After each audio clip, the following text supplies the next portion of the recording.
तो last video lecture जो chemical kinetics का था, तो उसमें मैं पढ़ाता रह गया और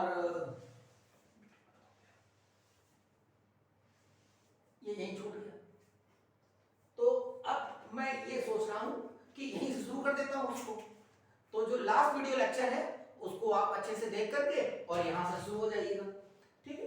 तो मैं लास्ट में डिस्कस कर रहा था, ये एक इक्वेशन है जिसके बारे में हम एक रिलेशन बनाना है, किसके बीच में, रेट कांस्टेंट, टाइम P1 और P2। अब P1 क्या है? P1 is the total pressure, P1 is the total pressure at time t and P2 is the total pressure at the end of the reaction, ठीक है। अब and of the reaction के बारे में मैं कई बार बता चुका हूं कि जो एंड ऑफ द रिएक्शन होता है उसका मतलब है कि जब रिएक्टेंट कंप्लीट कंज्यूम हो जाए, यानी रिएक्टेंट अगर कंप्लीटली कंज्यूम होगा तो उसको हम कहते हैं eight the end of the reaction, या ये कह सकते हैं एट इनफाइनाइट पोजीशन। और जब हम फर्स्ट ऑर्डर की बात कहते हैं तो इनफाइनाइट कहना बिल्कुल सही है। और टी इनफाइनाइट यानी eight the end of the reaction. तो अब यहां पर हम बात करते हैं P नॉट। हमने मान लिया कि यहां पर इनिशियल प्रेशर है T नॉट पर एट टाइम T। अगर मान लेते हैं कि यहां पर जो D का पार्शियल प्रेशर है P है, तो C का कितना होगा 2P होगा, B का कितना होगा P होगा। तो मोल्स टू मोल्स कैलकुलेशन से हम क्या कहेंगे बेटा, 1 मोल बनता है 3 मोल से, तो P बनेगा 3P से। तो इसका मतलब यहां पर बचेगा कितना, प्रेशर कितना कंज्यूम हुआ है, जो P नॉट था 3P कंज्यूम हो गया, तो बचा कितना P naught minus 3P। P not minus 3P will be the pressure of reactant at that time। ये बात बहुत इंपॉर्टेंट है। अगर उस टाइम पर हमें रिएक्टेंट का पार्शियल प्रेशर दे दिया जाए तो हमें कुछ करने की जरूरत नहीं, लेकिन यहां पर क्या दिया है, यहां पर दे रखा है उन्होंने P1 and P1 is the total pressure at time t। किसका प्रेशर, पूरा प्रेशर, टोटल प्रेशर, यानी D का प्रेशर, C का प्रेशर, B का प्रेशर और बचे हुए A का प्रेशर, वो उसका सम अगर करेंगे तो आएगा P1। जैसे total pressure at time T, P naught minus 3P plus P plus 2P plus P is equal to P1।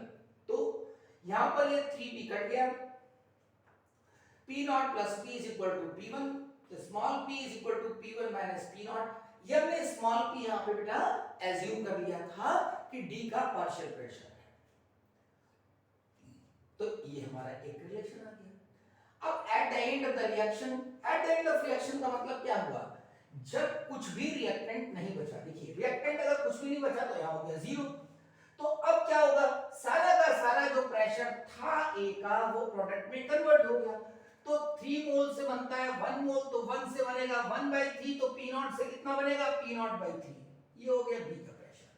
C का कितना प्रेशर आएगा, 3 मोल्स, 3 मोल्स से बनता है 2 मोल्स, तो 1 से बनेगा 2/3, तो P नॉट से बनेगा 2P नॉट बाई 3। ये आ गया C का प्रेशर। 3 मोल से बनता है 1 मोल, तो 1 से बनेगा 1/3, तो P नॉट से बनेगा P नॉट बाई 3। अब देखिए यहां पर ये भी अपने आप में सवाल है कि अगर हम ये कहें कि इनिशियली 100 यहां पर एटमॉस्फेयर प्रेशर था, तो eight the end of reaction कितना होगा 100/3, यानी it will be the pressure of B 200/3, C 100/3, D। यानी इस तरीके से हमें प्रेशर पता भी चल सकते हैं, प्रेशर पूछा भी जा सकता है। खैर, तो अब इन तीनों का हम सम कर देंगे, P naught by 3 plus 2P naught by 3 plus P naught by 3 is equal to P2, क्योंकि P2 क्या है, it is the total pressure at the end of the reaction. अब हमें ये पता चल गया, P2 पता चल गया कितना आया 4P नॉट बाई 3, यहां से निकाल लिया इसको, यहां से P नॉट पता चल गया 3P2/4। अब जो है, अब हमें निकालना है रेट कांस्टेंट, क्योंकि रेट कांस्टेंट और T में रिलेशन निकालना है। यानी लिखना शुरू करता हूं मैं यहां से, देखिए K is equal to 2.303 T log 10 P naught minus 3P। देखिए ये इनिशियल प्रेशर था और ये at T time P naught minus 3P, लेकिन हमें यहां पर रिलेशन इसमें नहीं चाहिए, हमें चाहिए रिलेशन P1 और P2 में। तो हम यहां से निकालेंगे। आगे चलते हैं। k is equal to 2.303 upon t log 10 p naught की जगह क्या आ जाएगा, देखिए अब ये p नॉट की जगह 3p2/4 लिख लें, 3p2/4 और यहां पर क्या है p नॉट माइनस 3p, तो p नॉट की जगह 3p2/4 यह आया माइनस 3। अब स्मॉल p की जगह लिखेंगे हम p1 माइनस p नॉट, तो p1 माइनस फिर p नॉट है तो 3p2/4 ये आ गया। p नॉट की जगह लिख दिया यहां पर बेटा, स्मॉल p की जगह लिख दिया। अब इसको हम सॉल्व कर लें और इसको सॉल्व कर लेंगे तो that will be our answer. k is equal to 2.303 t log 10। अब देखिए यहां पर एक 3p2/4 है, ये तो 4 है नीचे, अगर हम 4 एलसीएम ले लें तो ये हो जाएगा आपका 3p2 ये हुआ और ये हो जाएगा 9 और 3, तो ये हुआ 12 हो जाएगा, 9 और 3 क्योंकि ये प्लस हो जाएगा, तो ये हुआ 3p2/4 12p2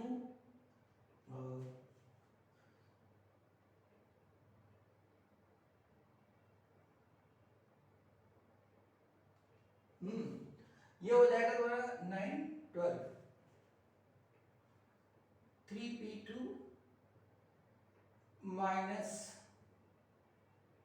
12 में पूरा कर देता हूं, p1 माइनस 3p2/4। देखो यहां पर मैंने 4 एलसीएम ले लिया, ठीक है, तो 4 एलसीएम लेंगे तो क्या हो जाएगा,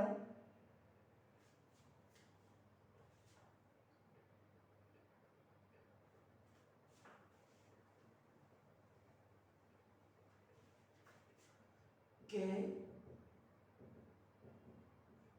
t log 10 3p2/4 ये हुआ।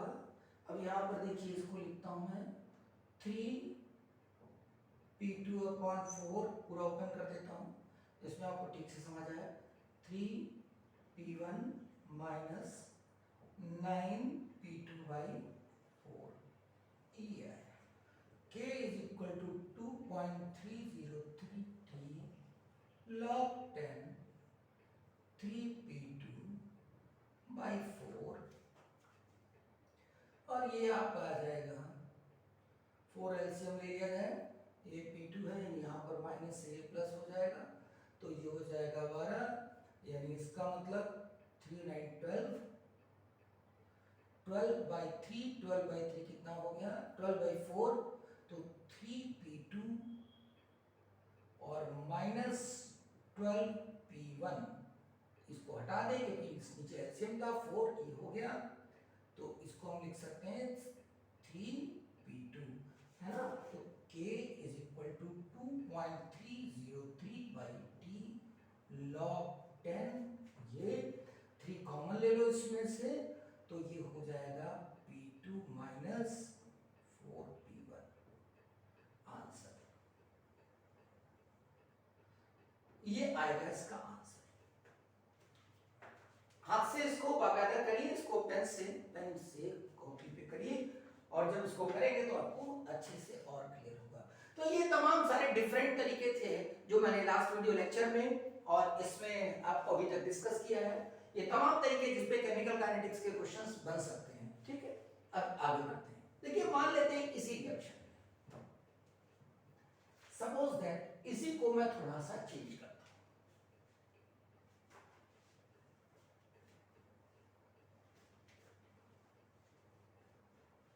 ये रिएक्शन लिख रखी है, सोचिए इस बात को, इसी रिएक्शन में अगर मैं थोड़ा सा चेंज कर दूं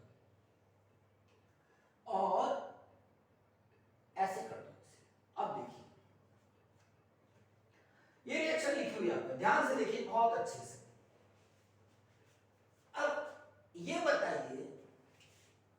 सवाल लिख रहा हूं, can you check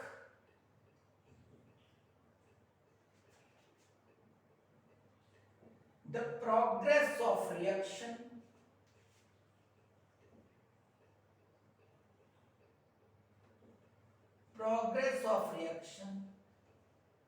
with the help of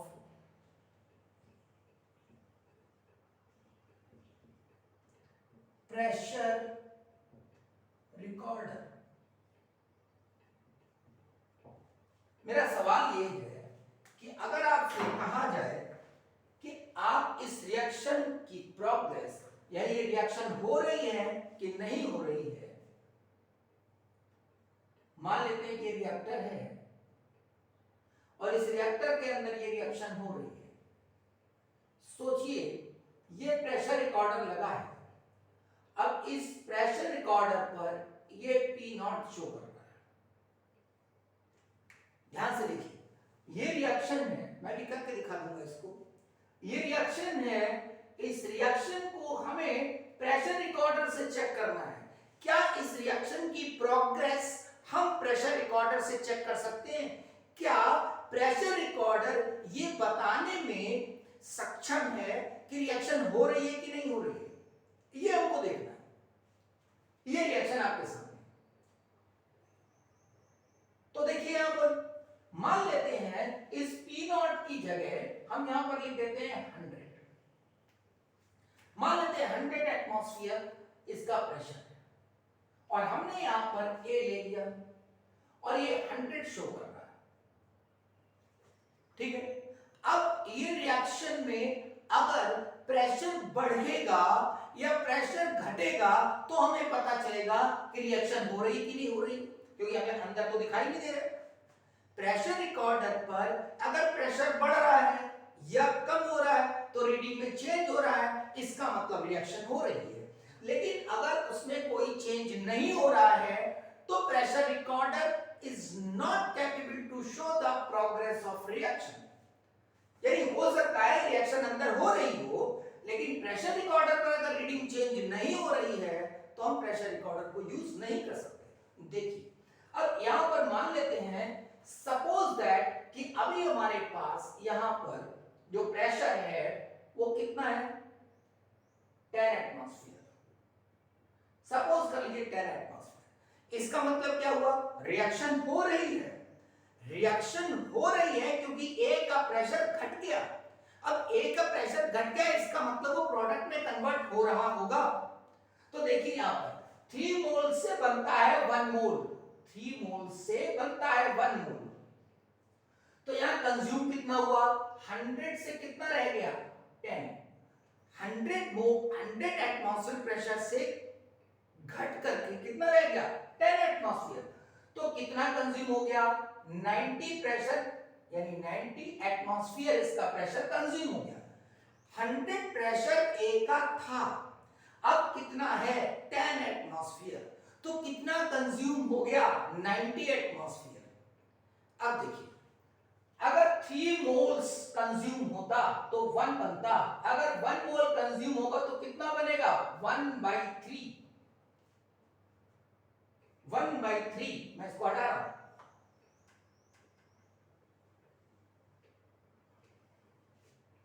अगर 3 मोल कंज्यूम होता तो 1 मोल बनता, तो 1 मोल कंज्यूम होगा तो कितना बनेगा, 1/3।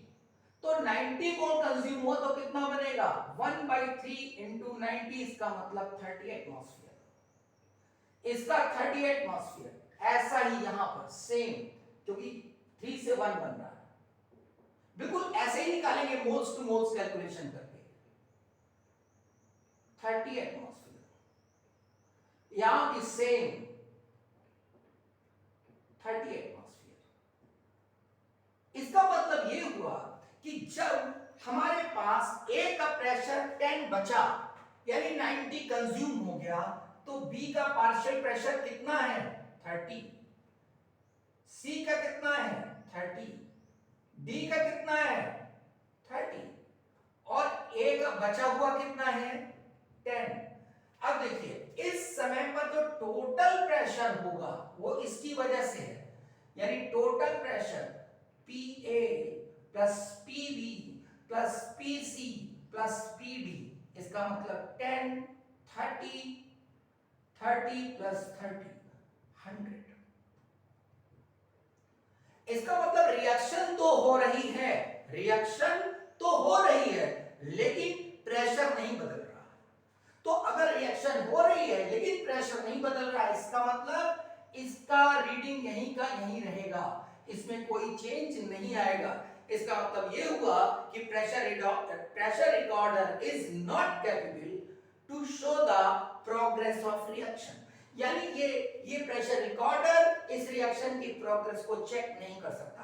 आप किसी भी समय पर देखेंगे हमेशा 100 एटमॉस्फेयर टोटल प्रेशर आएगा। तो क्या करें फिर? ऐसी रिएक्शंस का हम रिएक्शन प्रोग्रेस कैसे चेक करेंगे? प्रेशर रिकॉर्डर से नहीं कर सकते, तो कैसे करेंगे? बस यहां से हमारे लिए नया इस्तेमाल होता है, नया तरीका इस्तेमाल होता है। देखिए, अब मान लेते हैं कि इसमें प्रेशर चेंज नहीं हो रहा है, तो प्रेशर से चेक नहीं कर सकते। यानी इसका मतलब volume of pressure, volume and pressure of the gas cannot be utilized to check the reaction progress। ठीक है, चलिए, तो अगर मैं कहूं ये A gas, B gas, C मान लेते हैं सॉलिड। अब देखिए इसको भी नहीं चेक कर सकते। क्यों नहीं चेक कर सकते? यहां 1 मोल से 1 मोल है, तो अब कैसे जनरली बताओगे? अगर डेल्टा n का मतलब moles of product minus moles of reactant gaseous state के, यानी प्रोडक्ट के मोल्स का सम अगर रिएक्टेंट के मोल्स के सम के बराबर है गैसियस स्टेट का, तो डेल्टा n कितना होगा? 0। और जो PV बराबर nRT होता है वहां पर ये लिखना बहुत जरूरी, यानी ये जो चेंज है इसी को प्रेशर के फॉर्म में नापा जाता है। यानी जो चेंज होता है नंबर ऑफ मोल्स का गैसियस कंपोनेंट्स का, वो प्रेशर के फॉर्म में आता है।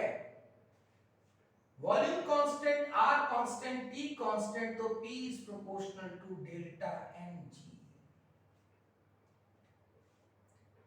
तो अगर ये 0 होगा तो हम प्रेशर रिकॉर्डर यूज नहीं कर सकते। जैसे यहां पर 1 1 दोनों का डिफरेंस 0, इसका मतलब ये प्रेशर से चेक नहीं हो सकता। तो आप कैसे चेक करेंगे? तो इसको चेक करने के लिए हम इसकी प्रॉपर्टी का यूज करेंगे। प्रॉपर्टी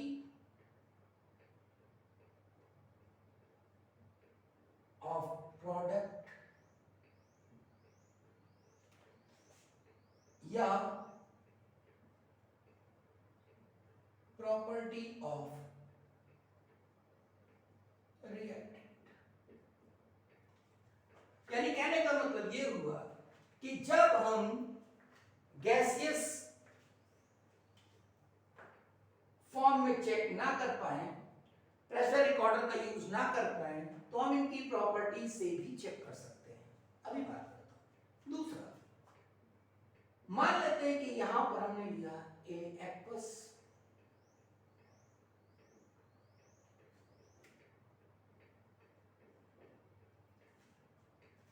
अब यहां पर देखिए इस रिएक्शन में तो प्रेशर तो कोई सवाल ही नहीं उठता, क्योंकि यहां एक्वस मीडियम, यहां एक्वस मीडियम, यहां एक्वस मीडियम, तो प्रेशर तो है ही नहीं। अब यहां पर क्या करेंगे? ठीक वही बात, यानी यहां पर हम देखेंगे कि क्या रिएक्टेंट की प्रॉपर्टी या प्रोडक्ट की प्रॉपर्टीज में कुछ चेंज हो रहा है। अगर उनकी प्रॉपर्टीज में चेंज हो रहा है तो उन प्रॉपर्टीज को हम यूज करके और रिएक्शन प्रोग्रेस चेक करेंगे। तो ऐसे कुछ एग्जाम्पल लेते हैं हम, और ऐसे कुछ एग्जाम्पल ये मैंने बताया कि अगर दोनों तरफ गैसियस मोल्स के नंबर में कोई डिफरेंस नहीं है तो हम प्रेशर रिकॉर्डर यूज नहीं कर सकते। अगर एक्वस मीडियम है तो भी प्रेशर रिकॉर्डर यूज नहीं कर सकते। तो ऐसे केसेस में जब क्वेश्चन आएगा तो हम कैसे करेंगे, यानी उसमें कैसे न्यूमेरिकल किया जाएगा, किस तरीके से दिया होगा। देखिए मान लेते हैं, दो एग्जांपल लेते हैं। सपोज दैट एथाइल एसीटेट लिया जाएगा, एथाइल एसीटेट, और हमने जो है इसकी हाइड्रोलिसिस कराई, इसकी हाइड्रोलिसिस कराई तो क्या बनेगा, CH3 COH and C2H5OH। एक एग्जाम्पल। अब मान लेते हैं कि ये इसके अंदर रिएक्शन चल रही है। सपोज दैट यहां पर ये रिएक्शन चल रही है, रिएक्टेंट लिया गया और रिएक्शन चल रही है। तो अब रिएक्शन जब चल रही है तो कैसे हम पता करेंगे कि रिएक्शन हो रही कि नहीं हो रही, बाहर से कैसे पता करें कि रिएक्शन हो रही है या नहीं हो रही। तो हम क्या करेंगे, इसके लिए हम इससे सैंपल निकालेंगे, कुछ सैंपल्स निकालेंगे।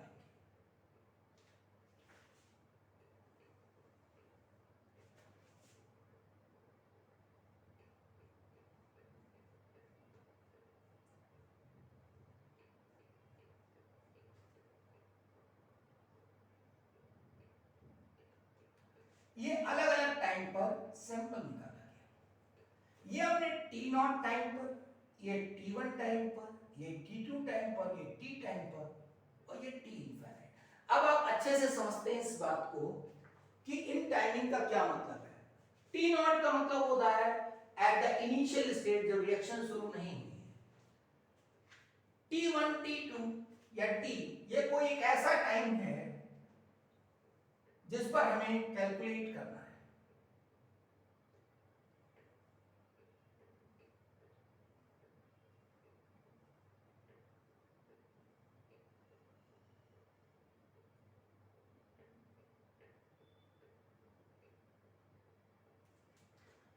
यानी टाइम यहां पर दिया हुआ है T0, कुछ वैल्यू दे रखी होगी T1 T2 T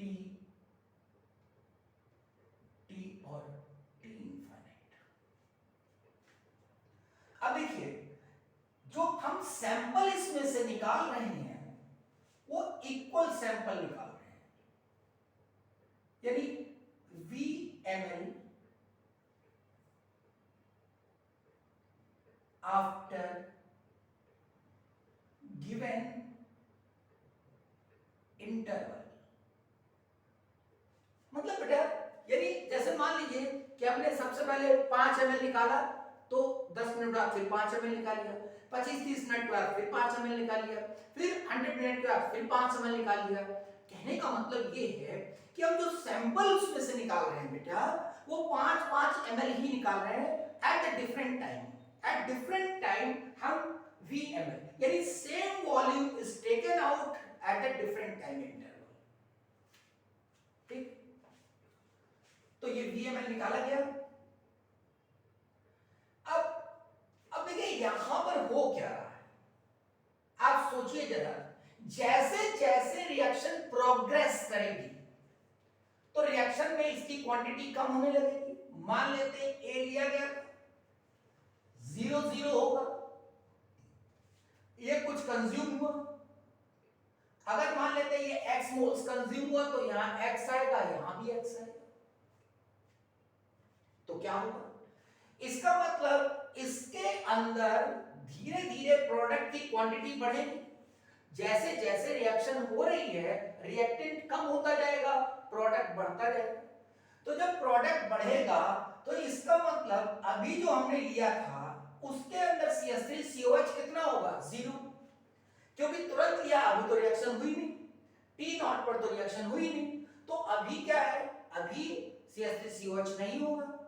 थोड़ी देर बाद CH3COH की क्वांटिटी बढ़ जाएगी क्योंकि प्रोडक्ट बना होगा, थोड़ी देर बाद CH3COH की क्वांटिटी और बढ़ जाएगी, थोड़ी देर बाद CH3COH की क्वांटिटी और बढ़ जाएगी।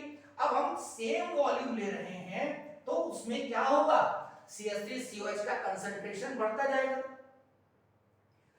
क्योंकि इसके अंदर जो CH3COH का फॉर्मेशन लगातार बढ़ रहा है, तो जो हम सेम वॉल्यूम ले रहे हैं तो उसमें क्या आएगा, पहले जो 1 ml होगा उसमें CH3COH की जितनी क्वांटिटी होगी थोड़ी देर बाद ज्यादा होगी, थोड़ी देर और ज्यादा होगी, थोड़ी देर और ज्यादा होगी, इसका मतलब कंसंट्रेशन बढ़ता जाएगा। तो ये तो बात हम लोग ये ऐसे कह रहे हैं ना कि हाँ कंसंट्रेशन बढ़ता जाएगा, लेकिन हम उसे चेक कैसे करें, उसके लिए चेक करने का क्या तरीका है? तो चेक करने का तरीका क्या है, लैब है, केमिस्ट्री की लैब। तो लैब में हम क्या करते हैं, टाइट्रेशन। टाइट्रेशन किस लिए करते हैं, अननोन वॉल्यूम का, अननोन सॉल्यूशन का कंसंट्रेशन पता करते हैं। तो अगर मान लीजिए इसमें एसिड फॉर्म हो रहा है तो हम किसको लेंगे, यहां पर बेस लेंगे, क्योंकि यहां पर क्या है, यहां पर किस चीज का कंसंट्रेशन बढ़ रहा है, एसिड का, एसिड का कंसंट्रेशन बढ़ रहा है, तो यहां पर लेंगे बेस। मान लेते हैं हम एक नॉर्मल NaOH ले रहे हैं, नॉर्मल NaOH, यानी NaOH की नॉर्मलिटी कितनी है, N। अब हमने उसको यहां पर चेक करना शुरू किया,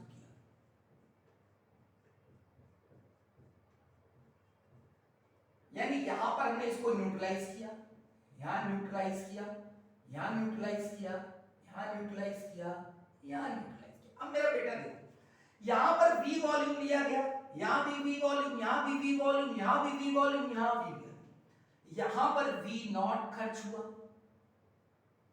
यहां V नॉट खर्च हुआ इसको न्यूट्रलाइज करने में, यहां पर V1 खर्च हुआ, यहां पर V2 खर्च हुआ, यहां पर VT खर्च हुआ, यहां पर V इनफाइनाइट खर्च हुआ। बहुत ध्यान से सुनिए, अगर ध्यान से सुनेंगे तो सारे न्यूमेरिकल्स फिर कोई परेशानी नहीं होने वाली, सब एक जैसे। देखिए इसको ध्यान से, इतना पहले रिवाइज करिए जो मैंने बताया।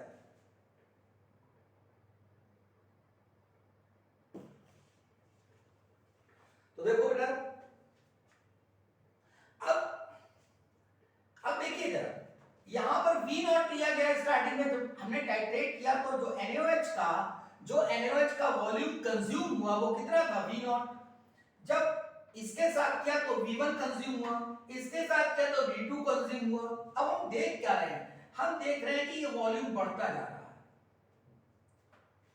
ये वॉल्यूम क्यों बढ़ रहा है, अगर इसका वॉल्यूम बढ़ता जा रहा है तो इसका मतलब ये है कि बेस का वॉल्यूम बढ़ रहा है, इसका मतलब इसके अंदर एसिड बढ़ रहा है, क्योंकि बेस को न्यूट्रलाइज करने के लिए क्या चाहिए, एसिड चाहिए। अब एसिड अगर यहां बढ़ रहा है तो जो उसको न्यूट्रलाइज करने के लिए बेस दिया जा रहा है वो भी बढ़ रहा है, और अगर ये क्वांटिटी बढ़ती जा रही है तो क्या बता रहा है कि यहां एसिड फॉर्म हो रहा है, यानी अंदर रिएक्शन चल रही है। अब देखिए ये V नॉट जो लिखा गया है, ये V नॉट 0 नहीं होगा। क्यों नहीं होगा, क्योंकि एसिड यहां पर लिया गया है, ये कैटलिस्ट की तरह लिया जाता है। अगर यहां एसिड नहीं लिया जाएगा तो V नॉट 0 आएगा। ये भी बहुत इंपॉर्टेंट बात है, पूछा जा सकता है। वहां पर पता चला उसने यहां पर H प्लस नहीं लिखा और ये लिख दिया कि स्टार्टिंग में V नॉट की वैल्यू आ रही है, यानी NaOH कंज्यूम हो रहा है। तो NaOH किस काम में कंज्यूम हो रहा है जबकि वहां एसिड नहीं है, तो ये किस काम में कंज्यूम हो रहा है, वो एसिड को न्यूट्रलाइज करने में कंज्यूम हो रहा है। लेकिन वो एसिड कहां से आया, क्योंकि उसमें कैटलिस्ट डाला गया है H2SO4। तो H2SO4 इसके अंदर पड़ा है, तो थोड़ा सा सैंपल तुमने निकाला, उसके अंदर भी तो H2SO4 है, तो उसको न्यूट्रलाइज करने में, यानी जो पहला ये कंज्यूम हुआ, जो पहला ये NaOH कंज्यूम हुआ, ये किस काम में, कैटलिस्ट वाला H2SO4। तो अब आगे जैसे जैसे क्वांटिटी बढ़ाते जाएंगे यानी इसके अंदर बढ़ता जाएगा तो वैसे वैसे NaOH की क्वांटिटी भी बढ़ती जाएगी। अगर ये क्वांटिटी बढ़ती जा रही है तो इसका मतलब अंदर रिएक्शन हो रही है, और अगर रिएक्शन हो रही है तो आप रेट कांस्टेंट निकाल सकते हैं। देखिए कैसे,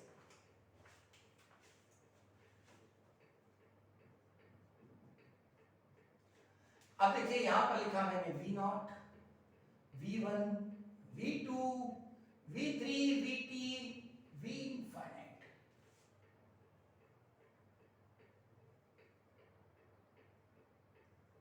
वॉल्यूम ऑफ NaOH अलग अलग टाइम पर। अब देखिए बेटा, यहां पर V0 था, मान लेते हैं कि कुछ रिएक्टेंट कंज्यूम हुआ। अगर रिएक्टेंट कंज्यूम हुआ तो इसका मतलब NaOH कंज्यूम हुआ। मेरी बात समझिए, इसका मतलब ये हुआ कि NaOH की जितनी ज्यादा क्वांटिटी, मेरी बात सुनिए बेटा, NaOH की जितनी ज्यादा क्वांटिटी कंज्यूम हो रही है इसका मतलब रिएक्टेंट उतना ज्यादा कंज्यूम हो रहा है। यानी इसका मतलब कंज्यूम्ड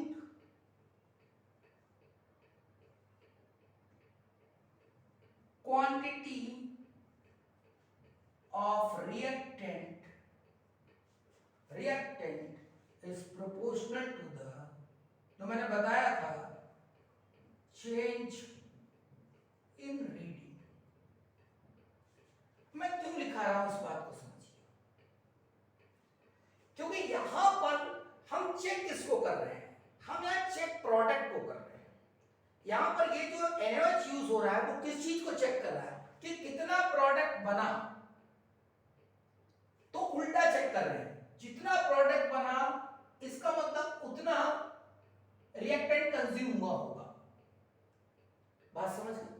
यानी यहां पर हम ये कह सकते हैं कि अगर पूरा A कंज्यूम हो जाएगा तो किसके प्रोपोर्शनल आएगा, V इनफाइनाइट माइनस V0। और अगर X होगा, अगर मैं ये कहूं कि ये X जो है वो T टाइम पर है, ये T0 है, तो यहां पर क्या होगा, VT माइनस V0। क्योंकि यहां पर डायरेक्ट वो रिएक्टेंट को चेक नहीं कर रहा है, जो NaOH है बेटा वो किसको चेक कर रहा है, प्रोडक्ट को, प्रोडक्ट को चेक कर रहा है कि प्रोडक्ट कितना बना। तो उसकी रीडिंग में जितना ज्यादा चेंज आता जाएगा, यानी जब V इनफाइनाइट आएगा तो इसका मतलब पूरी रिएक्टेंट की क्वांटिटी कंज्यूम हो गई। तो पहले रीडिंग कितनी थी, V0, तो V0 से V इनफाइनाइट का मतलब पूरा रिएक्टेंट कंज्यूम हो गया, तो V infinite minus V0 is proportional to the A। अगर X कंज्यूम हुआ तो रीडिंग कितनी हुई, V0 से VT, तो VT minus V0 is proportional to X। अब कुछ रह नहीं गया, अब आप डायरेक्ट लिख सकते हो K 2.303 by T log 10। अब A की जगह लिखेंगे हम, और A माइनस X की जगह लिखेंगे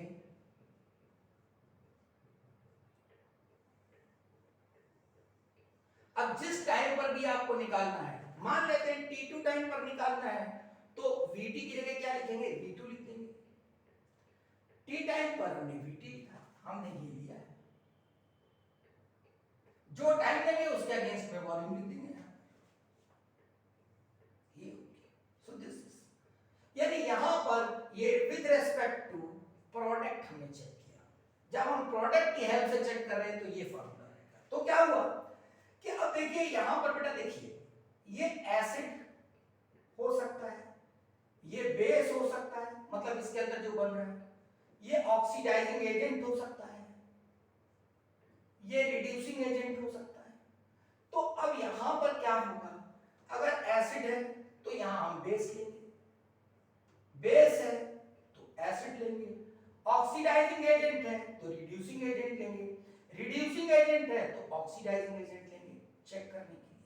जैसे मैंने अभी बताया कि यहां पर हमने NaOH लिया था। क्यों? क्योंकि एसिड को बेस टाइट्रेट करता है, बेस को एसिड टाइट्रेट करता है, ऑक्सीडाइजिंग एजेंट को रिड्यूसिंग एजेंट टाइट्रेट करता है, रिड्यूसिंग एजेंट को ऑक्सीडाइजिंग एजेंट टाइट्रेट करता है।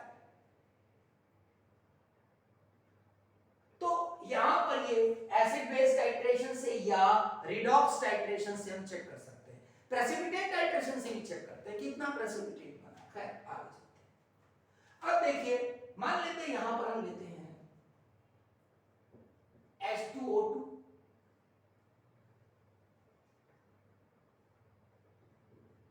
H2O2।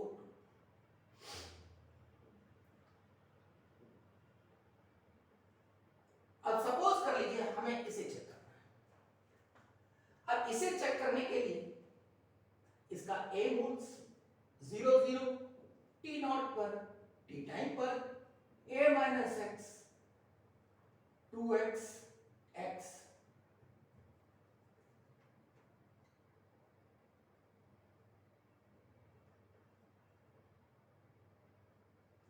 2 मोल से बनता है 2 मोल तो x से बनेगा, x 2 मोल से बनता है 1 मोल तो x से बनेगा x/2। कोई मतलब नहीं है इसका, क्योंकि हमें तो रिएक्टेंट के जो बचा हुआ हिस्सा उससे मतलब है। तो अब देखिए यहां पर फिर वही चीज,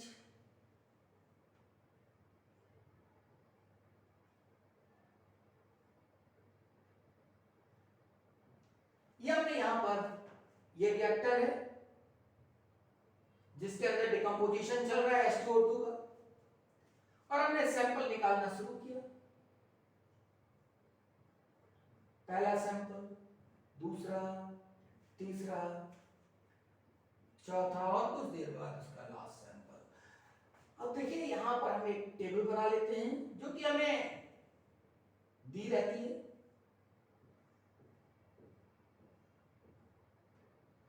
वॉल्यूम, यहां पर टाइम लिख लेते हैं, यहां पर वॉल्यूम, जिस चीज का भी हमें यूज करना है उसको,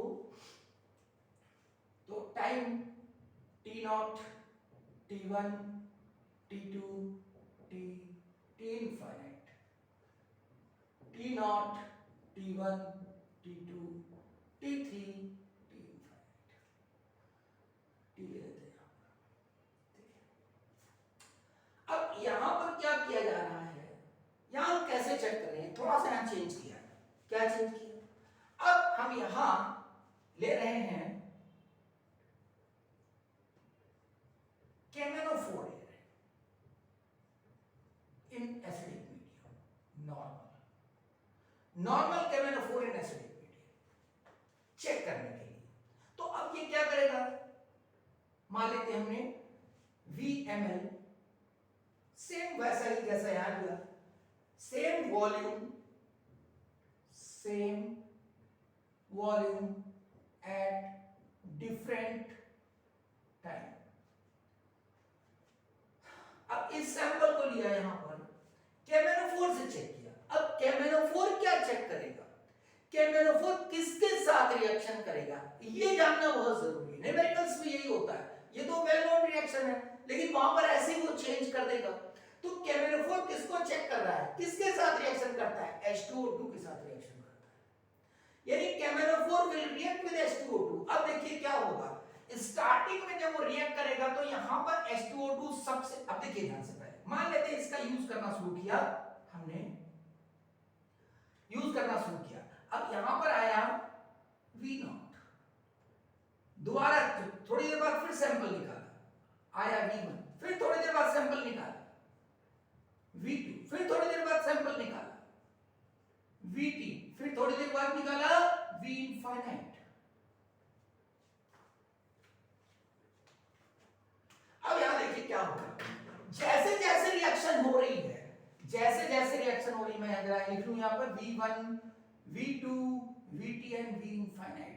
ये किसका वॉल्यूम है, ये वॉल्यूम है, ml में लिख सकते हैं। किसका वॉल्यूम है ये वॉल्यूम है KMnO4 का,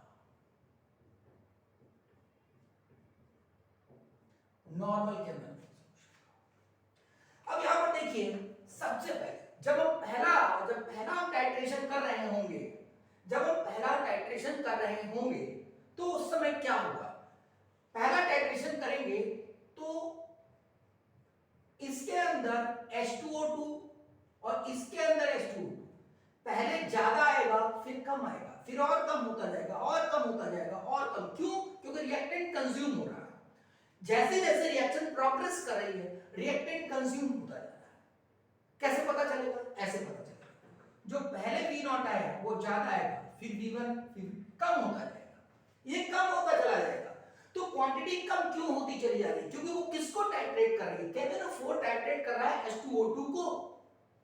तो H2O2 सबसे पहले ज्यादा था, फिर थोड़ी देर बाद थोड़ा कम हुआ क्योंकि कंज्यूम होता जा रहा है। तो जैसे जैसे कंज्यूम होता जा रहा है वैसे वैसे H2O2 की क्वांटिटी कम होती जा रही है, और H2O2 की क्वांटिटी कम होगी तो जो टाइट्रेट कर रहा है उसकी भी क्वांटिटी कम होती जा रही है। इसका मतलब क्या होगा, volume of KMnO4 used will be proportional to the volume या concentration कहें, concentration of H2O2 left। मेरी बात को समझिए, मैंने कहा वॉल्यूम ऑफ KMnO4 यूज्ड, जो KMnO4 का वॉल्यूम यूज हुआ यहां पर वो किसके प्रोपोर्शनल होगा? Concentration of H2O2 that is left, क्योंकि जितना कम होता जा रहा है उतना ये भी कम होता जा रहा है। तो हम कह सकते हैं, क्या कह सकते हैं? हम ये कह सकते हैं कि A will be proportional to V0 और A minus X will be proportional to VT। यानी इसका मतलब जो V0 होगा वो इनिशियल क्वांटिटी के प्रोपोर्शनल होगा, जितना ज्यादा H2O2 होगा उतनी ज्यादा इसकी क्वांटिटी यूज होगी। तो अब क्या लिख सकते हैं? अब हमारे पास डायरेक्ट आ गया 2.303 T log 10 A upon A minus X होता है तो V0 upon VT। तो जब हम रिएक्टेंट से चेक करते हैं रिएक्शन प्रोग्रेस तो इस तरह करते हैं, और जब प्रोडक्ट से करते हैं तो इस तरह करते हैं। दोनों दे रखे हैं और ज्यादातर क्वेश्चन इसी टेम्परामेंट पे होते हैं। सारे जितने क्वेश्चन है वो इसी टेम्परामेंट पे होंगे, तो ध्यान से इसको देखने की जरूरत है। एकदम बार बार बोल बोल करके पेन और रजिस्टर का यूज करते हुए इसको करने की जरूरत है। तो इसको ठीक से देख लेना, फिर उसके बाद नेक्स्ट टर्न पर मैं कुछ खास क्वेश्चंस एनसीईआरटी के कराऊंगा। तो जब अगर ये आपका देखा हुआ होगा तो क्वेश्चन आसानी से समझ आएंगे। That's all.